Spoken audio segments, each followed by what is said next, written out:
எனது அன்பான ஆசிரியர்களே, என் அன்பு மாணவ செல்வங்களே, அனைவருக்கும் என் மனமார்ந்த வணக்கங்கள்.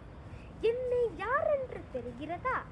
நான் தான் உங்கள் தேச தந்தை என்று அன்போடு அழைக்கப்படும் லீ குவான் யூ. சிங்கப்பூரின் 60வது தேசிய தினத்தை முன்னிட்டு நாளை சிங்கப்பூரின் தலைவர்களான உங்களை எல்லாம் பார்க்க வருகின்றேன். என் சிங்கங்களே, அனைவரும் நலமாக இருக்கிறார்களா? என் வாழ்க்கையை பற்றி சுருக்கமாக சொல்கிறேன், கேளுங்கள். 1923ஆம் ஆண்டு நான் பிறந்தபோது சிங்கப்பூர் ஆங்கிலேயர் ஆட்சியில் இருந்தது.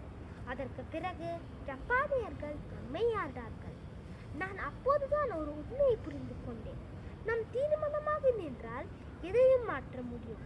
1959இல் நான் சிங்கப்பூரின் பிரதமரானேன்.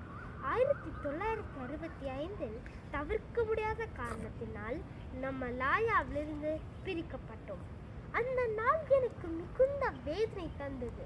நான் சிங்கப்பூர் தனியாக நிற்கும் என கனவிலும் நினைக்கவில்லை. என் சிங்கங்களே, ஆனால் நாம் தோற்கவில்லை. நாங்கள் மீண்டும் முனைப்புடன் பணியாற்றினோம். சிங்கப்பூர் வளர வேண்டும். சிங்கப்பூர் உலகிற்கு முன்மாதிரியாக இருக்க வேண்டும். நாங்கள் கனவு கண்டோம். நாங்கள் கடுமையாக உழைத்தோம். இன்று சிங்கப்பூர் உலகின் முன்னணி நாடுகளில் ஒன்று. நான் எப்போதும் உறக்கச் சொல்வேன், நீ உயர்ந்த இடத்தில் இருக்க விரும்பினால் எண்ணங்கள் எப்போதும் உயர்வாகவே இருக்க வேண்டும். நான் இந்த உலகை விட்டு பிரிந்தாலும் என் கனவு இன்னும் உயிரோடு இருக்கிறது. சிங்கப்பூரில் உங்கள் இதயங்களில்.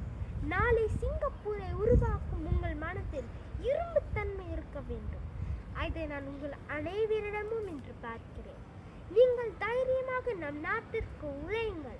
உலகை மாற்ற முடியும் என்ற நம்பிக்கையுடன் வாருங்கள். வெற்றி நமதே. எல்லோரும் உறக்கச் சொல்லுங்கள். மாதுளா, சிங்கப்பூரா. நன்றி, வணக்கம்.